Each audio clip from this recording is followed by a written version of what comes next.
In this video, I'm going to show you how to clean data from KoboToolbox.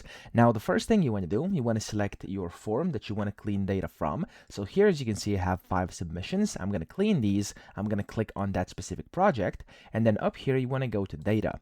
Now, inside data, you can see under table, there's all your submissions and of course the questions that people have answered inside your form.